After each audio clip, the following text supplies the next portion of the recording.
Right. From that report in Kisumu, I want us to come back to our conversation. I promise to get in as many of your questions and comments as we can. Bwana Owino, I'll start with you. Humphrey Odhiambo says, please ask Mr. Owino whether tomorrow morning we'll be seeing people arraigned in court for looting or attempted looting. First of all, before I get into that, Yvonne, I would want us to have a very broad discussion in this forum to enable us be able to look at the situation in the country in its holistic nature and be able to look at solutions to the problems that we have. Because if we restrict ourselves to one or two incidents where the police has hit somebody or shot somebody, we may forget the bigger picture of what is happening in the country and what has brought all these issues. Because if we don't do that, then we'll keep on seeing a number of problems here and there. Because we have to look at, we have to understand that these problems that we are seeing now has been brought about by the announcement of the presidential results. Before that, we have had a very good, peaceful period. From the campaign period, we never had incidents, to the voting period, despite the challenges we had in places like Lamu, Wajir, and Mandera. We've not had incidents, save for the time that the results were, the presidential results were announced. That is when we saw people coming out into the streets and then coming up with confrontations. I would want to say that it is not at all to our interest as a police service to see any other person die in this country. And that is why I feel a bit relieved when I see the governor-elect of Kisumu, Professor Nyong'o, asking people to calm and asking business to open so that people can continue with their normal lives. So if we look at the situation in its holistic nature, then it will help the country. And that is why I was saying that even the persons who lost the elections, for example, Honorable Raila Odinga, who was declared as number 2 in this election, has over 6 million people who voted for him. I don't think these 6 million people, and maybe in this group there could be somebody or people who voted for him, I don't think these 6 million people have gone out there to fight. I know he has supporters all over the country. I saw him getting very good support in Coast Province. I saw him getting support in Northeastern Province. I saw him getting large support in Nairobi, in Western, in Kisumu, and in Kisii. Okay. And that is why I'm saying, Yvonne, you like cutting me short. You know, everyone is looking at me. The major problem is between the public and the police. And that's why I'm saying... And which is why, Mr. Owino, please allow me, I would like you to answer as many of their questions, and we will come to solutions. Before I answer their questions, Yvonne, we will come to solutions in a moment. No. Before I answer their questions, let us not portray police as evil. Let us look at police in a broader in a broader perspective. Okay. That police are in a situation where we have a group of Kenyans who feel agitated, who feel that the person they were supporting ought not to have lost the elections, and then ask ourselves, how are we supposed to advise them on how they are supposed to present their problems? Mr. Owino, I think that would begin with answering our viewers' questions. The question that was asked was fairly simple, Mr. Owino. I will answer that, but I've told you I'll answer that. I want a more informed, I'm requesting for a more informed discussion to help the whole country. For example, when we are talking about demonstrators, if you are agitated with results, how are you supposed to demonstrate? Are you supposed to go to somebody's hardware and break it? Are you supposed to target a supermarket and do it? That's a good point. So what I'm trying to say, I'd like us to follow a logical format with this discussion, which is why that point that you brought up in terms of how they're supposed to protest. So please answer Mr. Odhiambo's question, which is, will we be seeing persons arraigned in court tomorrow for looting or attempted looting? Can you give us a possible number? I believe that we are going to see a number of people charged in court tomorrow for various offenses, depending on the offenses that they have been arrested for. I know there are a number of people. For example, there's a gentleman called Alfie Kipkorir who had posted and said that he's a policeman and that they have taken body bags to Kisumu and that they will kill as many Luos as possible. This gentleman was arrested yesterday. He will appear in court tomorrow and he will be charged because, first of all, he's not a policeman. Okay, yeah. He will be charged. Number two, we have people who had posted a number of pictures in the Facebook. Some of the pictures were not true pictures of real happenings in Kenya. Some are things that have happened in Tanzania. Some have happened in South Africa and other places. I think I have somebody in Kajiado who was arrested who will be charged. So I want to believe that the Criminal Investigations Department and other departments have a number of people that they'll charge tomorrow. I'll not be able to tell you specifically the persons that they'll charge, but apart from... But we'll take that for now and then see what happens tomorrow. Here's a question for you, Bwana Morara, from Mukami Purity, who says, kindly ask the Commission to substantiate the figure of 24. I know you did that, but maybe you could do this again and be more specific of the source of your details. Well, like I started by saying, Yvonne, the source is our members of staff as well as the monitors we have on the field. And like again, I said at the beginning of this conversation, that number has been verified, that number has been authenticated. We know, and one of the viewers actually asked, what do we do with the fake bloggers out there, people circulating all this information, and Wanawin has spoken to that. Some of the images came from the DRC Congo, others came from Tanzania, and all this. And as a commission, we are not gullible, we are not naive. That's why Wanawin even went to Mandera when people told us there are graves there to actually authenticate. So we have our own processes and procedures to ensure that the information that we're putting out there actually is credible and is information that we can stand by. So I really want Kenyans to know that when we come up with that figure of 24, it is backed up by our own work. We did not sit in the office, but we have people in the field there who actually gave us that information. And then quickly, even the forms, people have been circulating some of the information, not only on deaths, but purported Form 34, A's and B's. And internally, we have a way, we've been able to look at those forms and verify and call the people on the ground. So we don't put information out there just for the sake of it, to find emotion or tension. Like we said, we have no dog in this fight. If the only dog we have is the Constitution of Kenya and the people of this country, whose rights must be fully guaranteed by all, starting by the police, ourselves, and Kenyans in general. Yeah. Okay.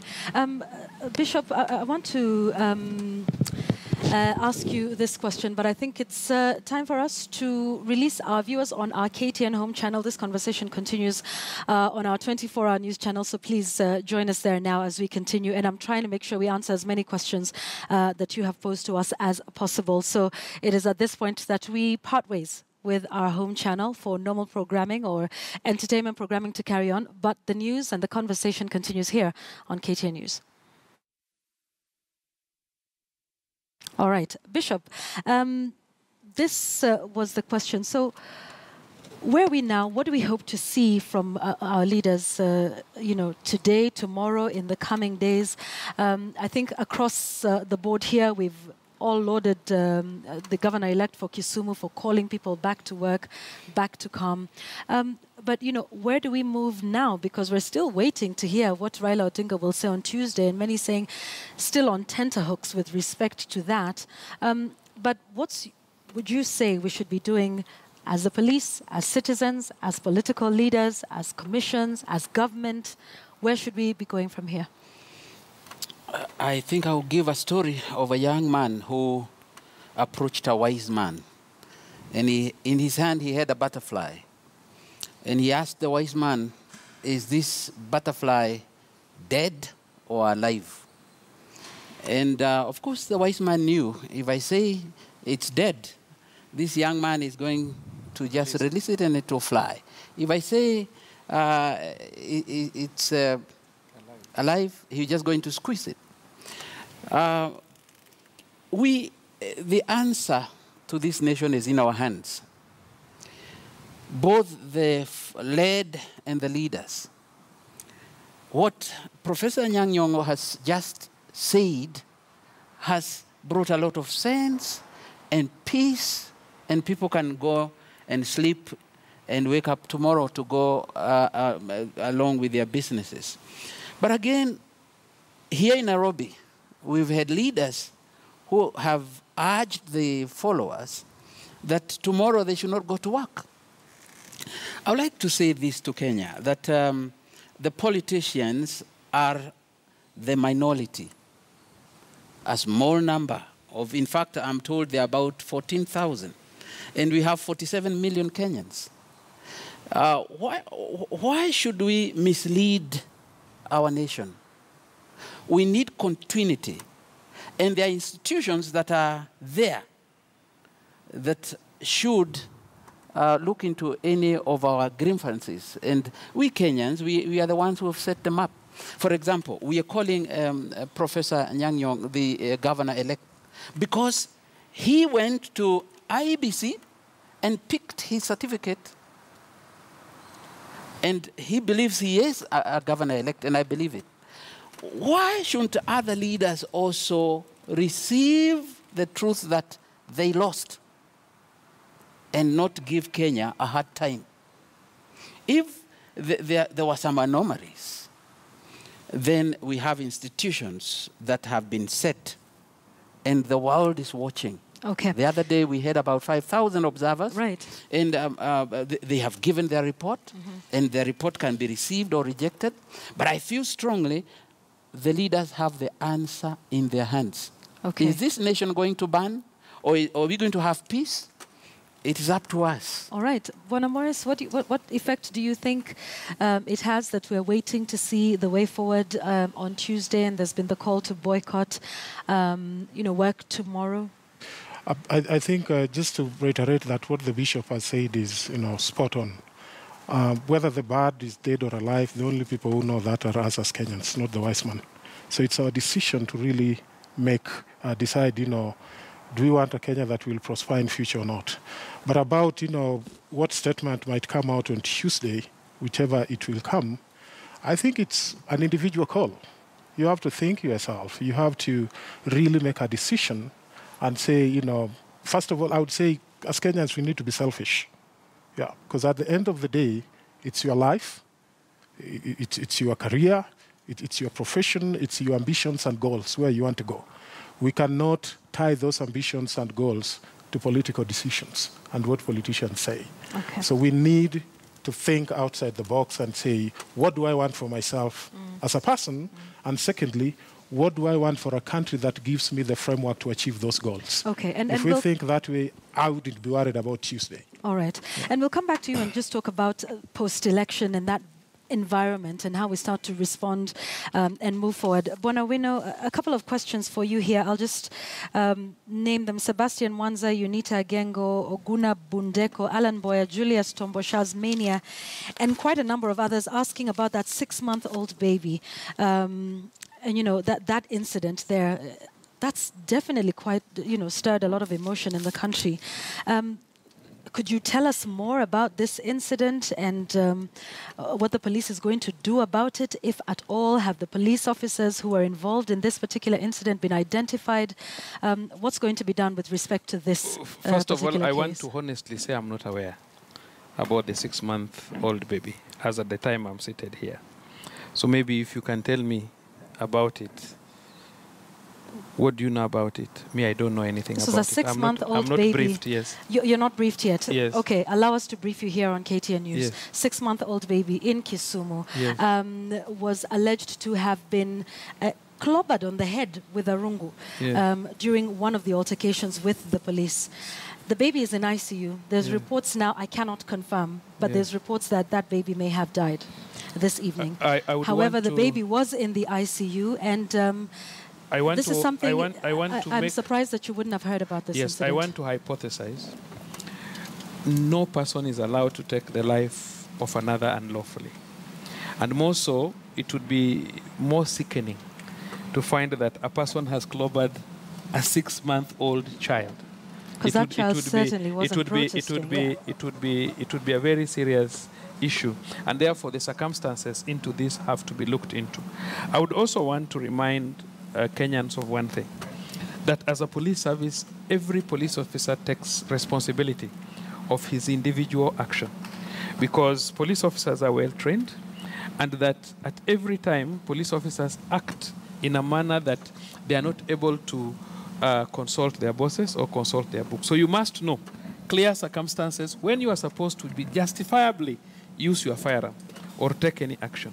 So any officer must be warned from the field that any officer that will undertake unlawful action against any citizen, including the deaths that have already been reported, upon inquiry and it is found that you are not justified to have used a reasonable force against any person, then you have to take responsibility.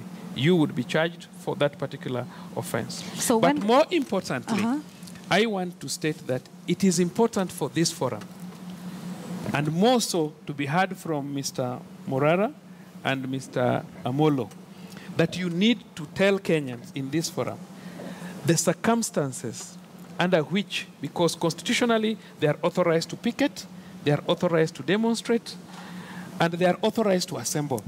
What does Article 37 of the Constitution say? That under what circumstance would you do that? Because the demonstration, the picketing must be done peacefully and you must be unarmed. And this must come out very clearly from them. So that whatever comes forth, I'm told today one politician said that people should not go to work tomorrow. As police, we will not come to your house to ask you to go to work. Because if you run a garage, it is you who needs money to feed your family. If you go to work in a factory or in an industry, you will be answerable to your boss. So we will not come to anybody's house to ask that person to go to work. Neither will we even tell police officers who would take that instruction not to go to work. But you are saying that Tuesday there is more that every person is waiting to hear from Honorable Raila Odinga. His supporters would like to hear. But what we are saying is we want to hear from the Kenya National Commission on Human Rights and the institution that manages peace, that every protester must be aware that if you want to protest, to demonstrate, or to picket, you are authorized. And we are ready, even if you want to walk up to Mombasa, to have a lead car, to have an ambulance to take care of those who will be tired, even to have a horse to take care of every Kenyan. As long as your demonstration is peaceful and is unarmed. So that you don't go breaking into people's, like in Ahero, they burnt kiosks.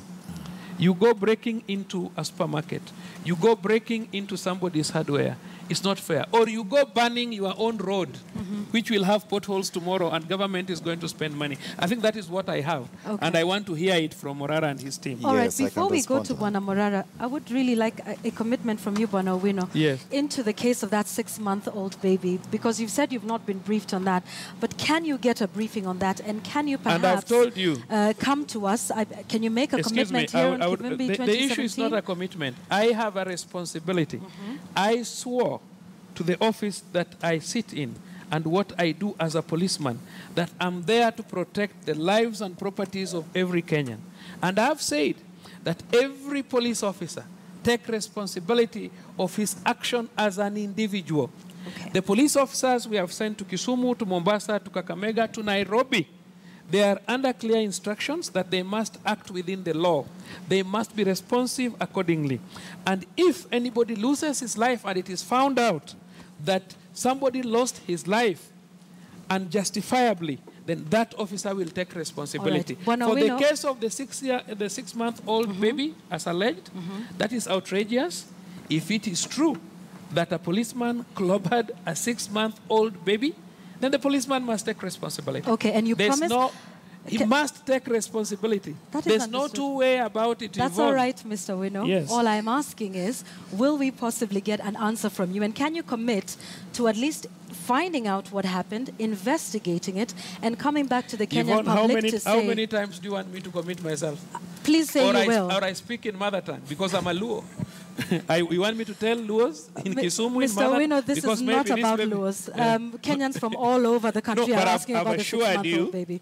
Please let's not introduce tribe into this conversation. I've said, I've assured you that every officer will take responsibility of his action. Thank you, and I've sir. said this is a very bad incident, and if it is true, the officer involved must take responsibility. Thank you. No I need don't for know law, which language because you want me to use, but I can use my mother tongue. No, please. Yes. This is a national television station, and I'm not sure many of us understand that language. Bwana Morara? Yeah, let me just say a few things quickly. Let me start from the positive before stating the things that we are concerned about.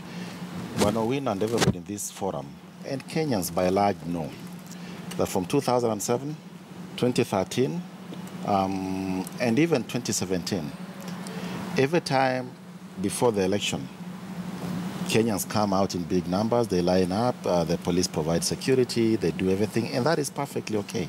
That was the case even this time around, and we commended the police for that. If you look at our reports and all this, we commended the police. Does that mean that the police do not have challenges ahead of, before the polls were announced on the 8th of August? No.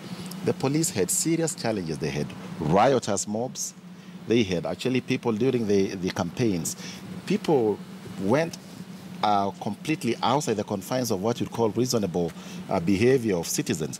But we did not hear cases where police opened fire on those ones who had actually come out very strongly to support their candidates during the nomination period.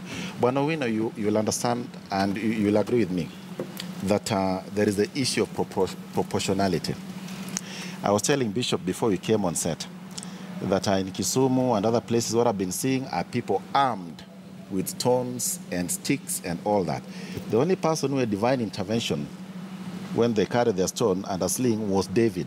I don't think any of those guys there has that divine intervention. What we're expecting from the police is that when people come out there with stones and sticks and all this, what is the proportionate force that should be used against them? Is it bullets, or do we use tear gas, which is sufficient, or do we use also water cannons that we have actually equipped our police with? So what I'm trying to say is this.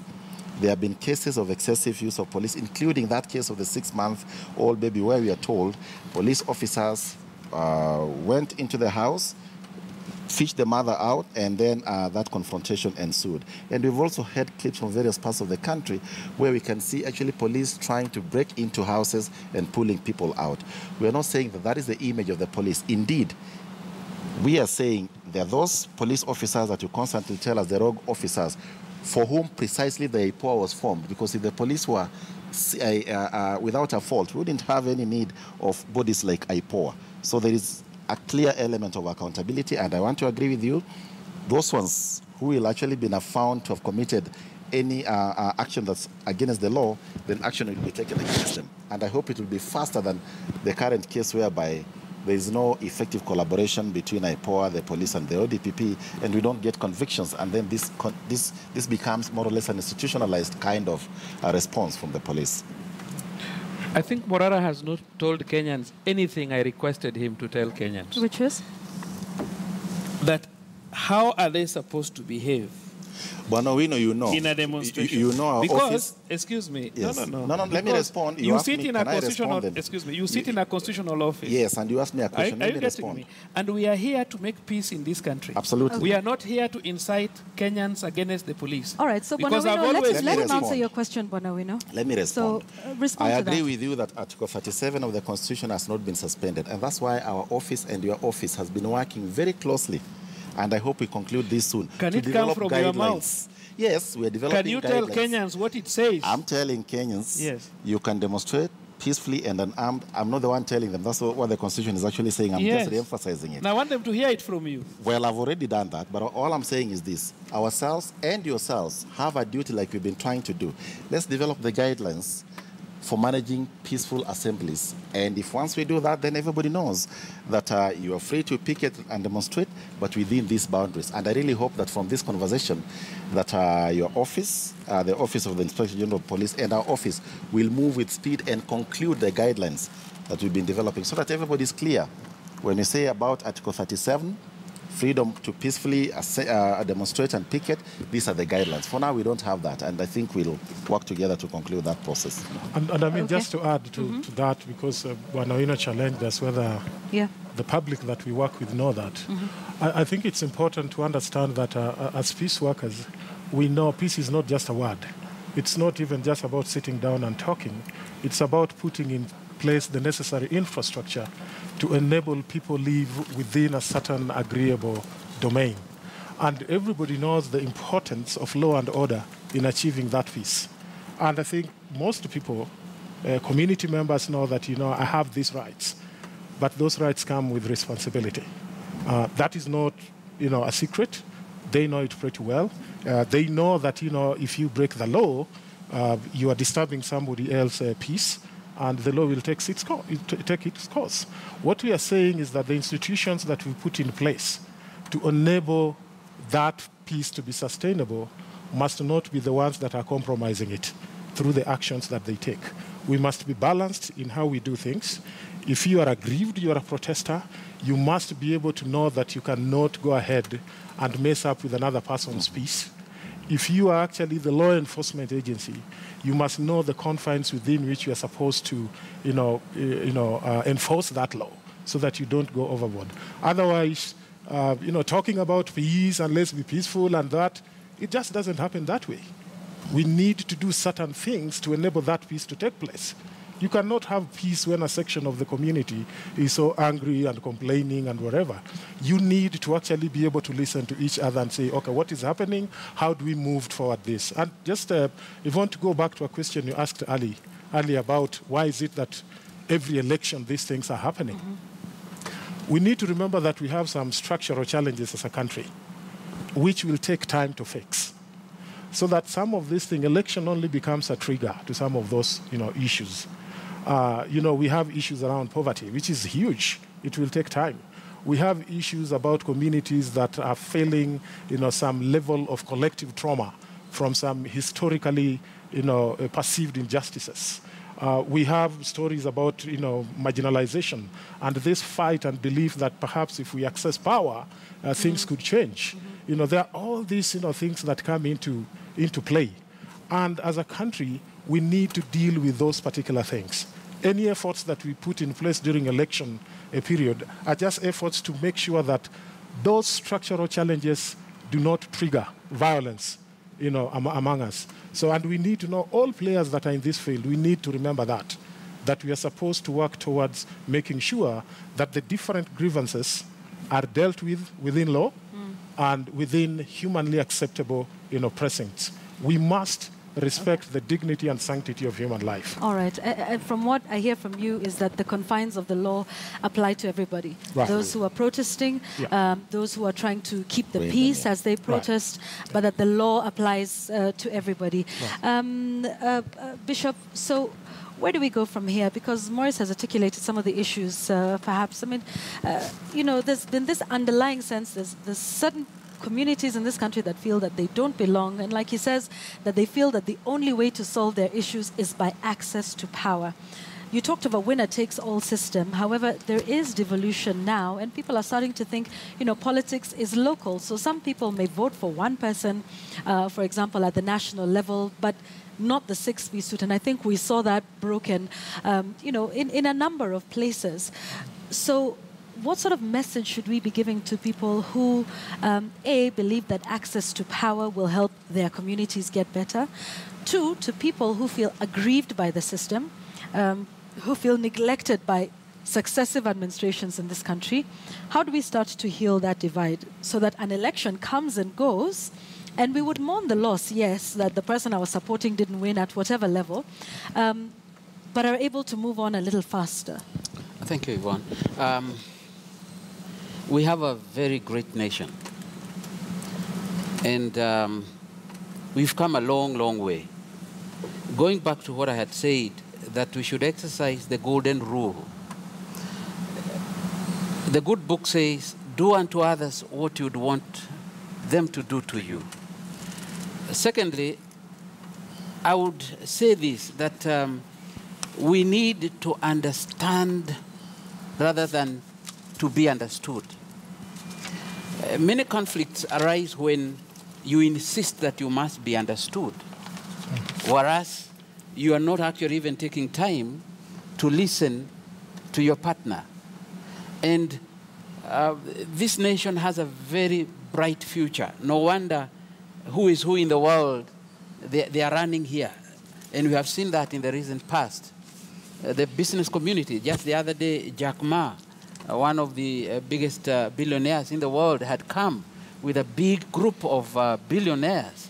And I'm sure Kenya's future is very bright. But we should talk to each other. We should dialogue. We should ask ourselves, what do we want? How do we want to run our lives? Because no one is going to come out there and fix issues for us. And so kindly allow me to speak to our young people who are actually being used, and they are quick into running into the streets and they get hurt. I would ask them, ask yourself, is it worth it? I saw some young people actually going to armed policemen and daring the police shoot me. I mean, and some I saw actually trying to snatch a gun from an unarmed officer. This is a no-go zone. We should respect our police officers. And our police officers, by the way, I heard, with all humility, Brother Charles, you have said about 9 or so Kenyan died. And my brother has said 24. One Kenyan dying is one too many.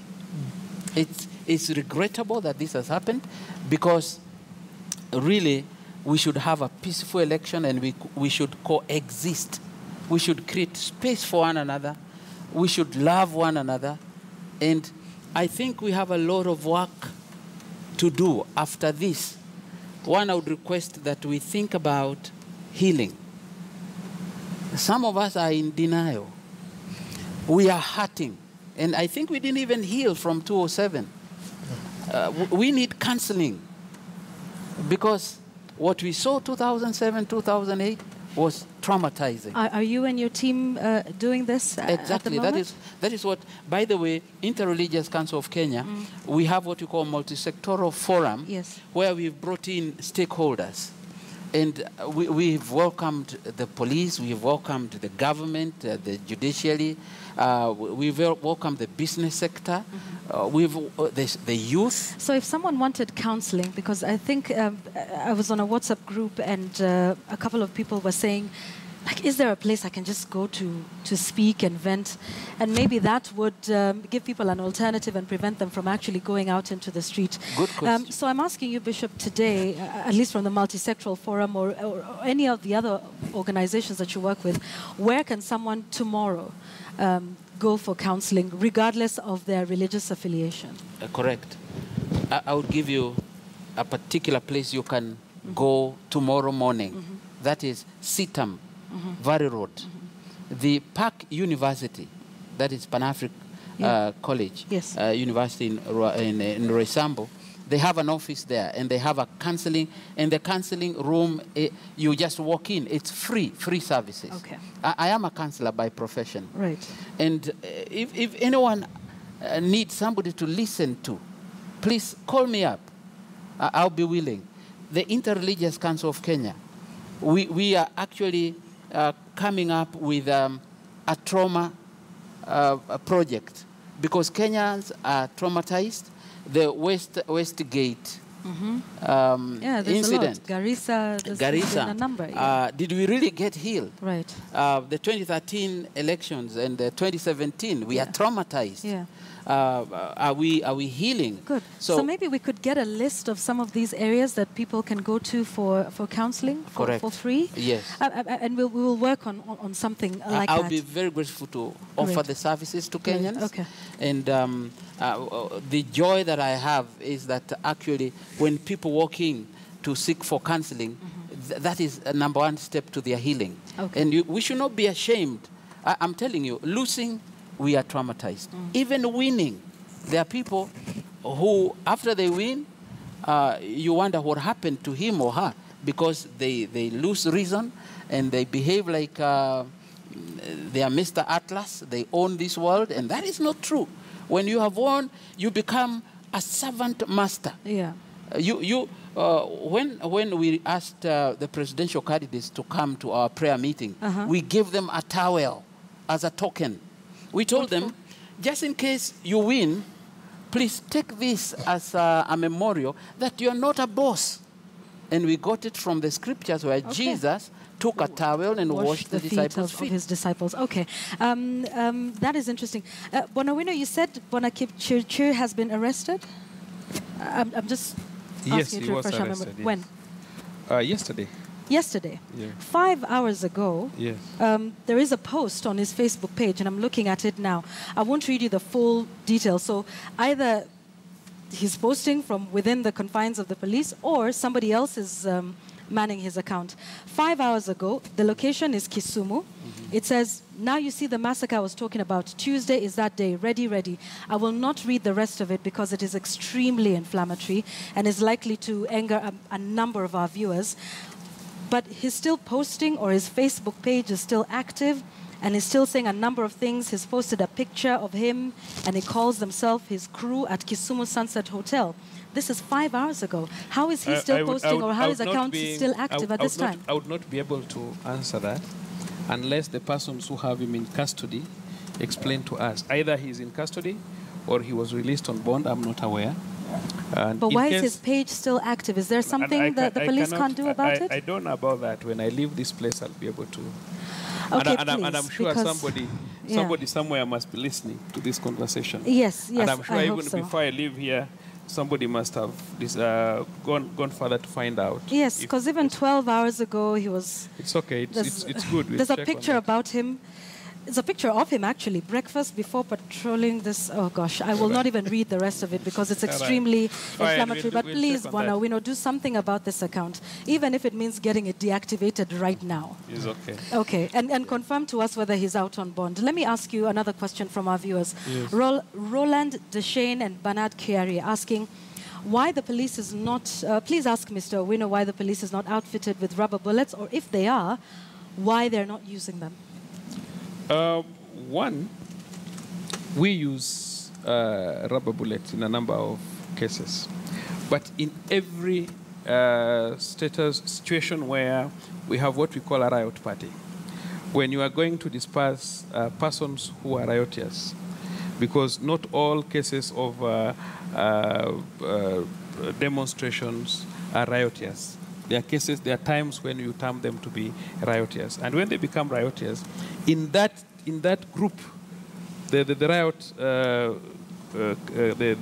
the squad that you have, you must have a team that is called the armed party. You cannot in any way go out there with your guns and none of them has bullets. So as much as you would have rubber bullets, but equally there must be an armed party. So at what point do we start to use live bullets? It depends on a situation which is termed to be justifiable. For example, if you are destroying property, if you are threatening a person's life, including the life of the policeman may use his firearm. Okay, but there is a number of steps before you get to using live bullets. That's why I'm saying. Yeah, I'm just asking to explain. That's why I'm saying, for example, if now I'm armed and you confront me, you want to stab me, or you want to shoot at me, I would shoot at you. Or it depends on, like for example, you find people now coming. Let's assume people come, but firearms and bullets are used to shoot. If you are shot, you can be maimed, you can be killed. For example, if today people come to burn the KTN Center in Mombasa Road, and there are 1,000 people, there must be, and what we usually do is you target the head of the group, the person leading the group, so that you limit casualties in this particular case. But I can't lie to Kenyans that you will go destroying property, you will go killing other Kenyans, and then we will handle you with gloves. It's not possible. I would be lying if I say that. So there's no attempt to shoot the legs, the arms? I don't know. Yvonne, maybe I've watched too many movies, but that is what we assume that the police would. But it is not just happening in Kenya. Even in US, very developed democracies, we have police shooting people, even in UK. Yeah, but we're not talking about other countries, no. to be fair, Mr. We're speaking about Kenya, that is a sovereign state. And I don't want to lie to you, Yvonne. there are circumstances when we are justified to use firearms, and there are very many, and we have used it before. Don't lie to Kenyans that police cannot use firearms against an individual. They can. What matters is it justifiable or not justifiable? So in all the 9 cases, was it justifiable? Being justifiable or not justifiable will depend on investigations. All right, let's talk about the situation in Mathare tonight. What assurances do you have for residents who remain anxious this evening about the security situation there? Mathare tonight, I've gotten calls. I have many relatives living in Mathare, and they said that they have been informed that they are Mungiki who are going to come in police uniform and military uniform to kill people. It's a lie. The same information was relayed to me yesterday about Zimmerman. There are people who called me and said that they are Mungiki, and I told them it's a lie. So they should stay home. I don't think we'd have a problem. We'll have policemen patrolling these areas to ensure that people are calm. So there is a police patrol there. Yes. You can assure the residents tonight. Yes, the people. And I would request as many people as possible to have a good conversation with police. Greet them, talk to them. And you are aware that all this time we have not had problems, save for the last 2 days, and we should be asking ourselves why. All right, so Bwana Morara, even as we do our closing comments. Very well. My closing comments would be as follows. I think Bishop spoke about a country that is in need of healing, a country that is hurting from various issues, and I think Maurice also repeated the same. Some of them could be historical, some of them are recent.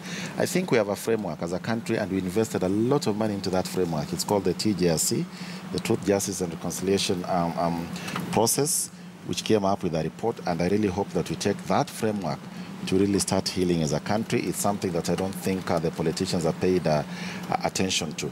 But specifically, I think Banawino didn't respond to one question. I will repeat this again as in my closing comments.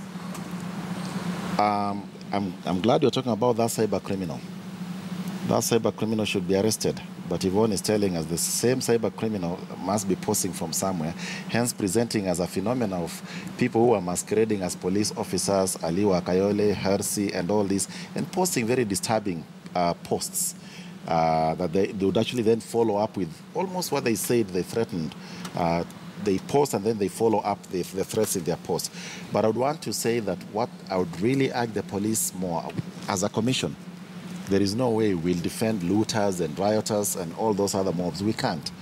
What we want to see is all Kenyans acting within the confines of the law, and I'd rather we see more handcuffs, I repeat again, than seeing any gunny bag. And for me, even from tomorrow going forward, we'd want to see all these rioters, mobs arraigned before our courts of law, charged, so that people know that when you break the law, the police will arrest you, you'll be arraigned before our courts of law, and you'll be charged. But actually to have a case whereby Kenyans are being felled by bullets, I think that is acting a little bit excessive. And from the conversation here, I hope that we won't be seeing any of that. Let's see more handcuffs and less of the gunny bags. All right, thank you very much, Mr. Morar. Yeah, more handcuffs, less of body bags. I totally agree with that. And just to re-emphasize, I think the Bishop mentioned this, but Vice Chairman, you have mentioned it, that we have some things from our past that are haunting us and which keep driving us to where we find ourselves during every election year. I think one thing we need to understand, we keep throwing this to politicians. You know, in real politics, there is no forgiveness, there is no reconciliation. You know, real politics doesn't even know how to deal with those things. You know, this, in fact, those words and those actions originate from the religious community. And so we need to really place that responsibility where it actually belongs.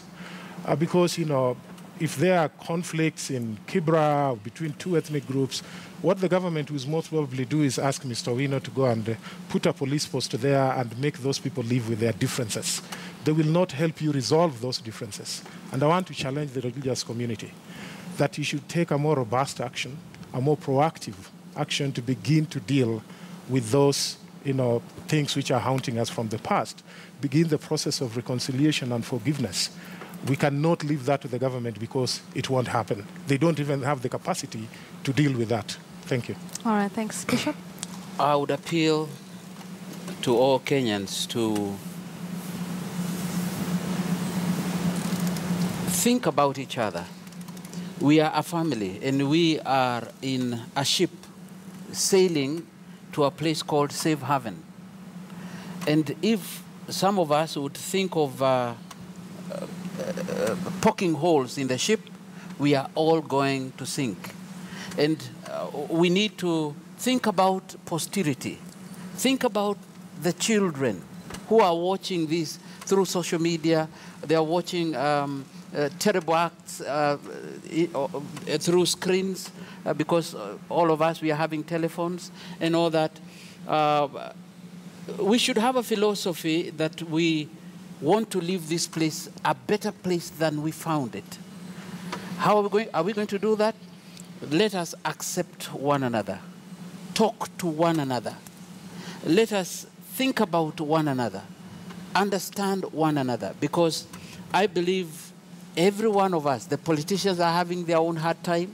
Because would you imagine somebody who invested his all into thinking that he's going to win and he's lost it? He doesn't even know how to face his family.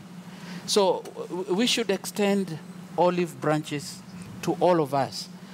When a house, for example, this studio, if one bulb burns, we don't bring this whole studio down.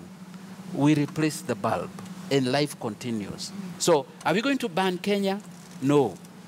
We should request forgiveness for those who have wronged others. And for you who is wronged, actually, you should accept the request for forgiveness, and we must also forgive ourselves, forgive others. Okay. It is peace actually is an event. Yeah. No, it's a process. Sorry, it's not an event. It's not an event. Right. It's a process, and it's going to take long. We had the government through Nyumba Kumi that we should know our neighbors. I think that's a beautiful project. Okay. We should love one another. We are from different tribes, like we are seated here, and we are not fighting. So really, mine is let the peace of God reign in our hearts. Okay. Thank you. All right, and that's a good place to leave it. Bonawino, before I give you closing comments, I'm hearing reports tonight of 2 journalists who've been arrested in Kisumu. Can you confirm or deny this? I cannot confirm. Wilkista Nyabwa and her cameraman Justice Netia from Citizen TV are said to be under arrest? Yeah, I cannot confirm, neither deny, because I don't know what time they were arrested and why they have been arrested. So maybe after confirming, we can confirm that. All right. But if you allow me, then I would make my closing remarks, unless you have something else. I was going to invite you to do just that. All right. Thank you so much.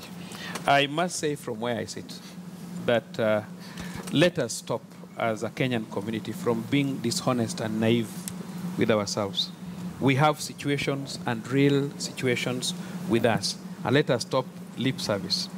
Let us stop these situations where we know what the law stands for and what our responsibility is, but we intentionally do wrong things. One, I have cases where kiosks were burnt in Ahero. You ask yourself, why would you burn your grandmother, your sister's kiosk? How will it change the situation? How will it improve the situation on what you want to do? We have an old man that his 2 vehicles were burnt in his house the day before yesterday.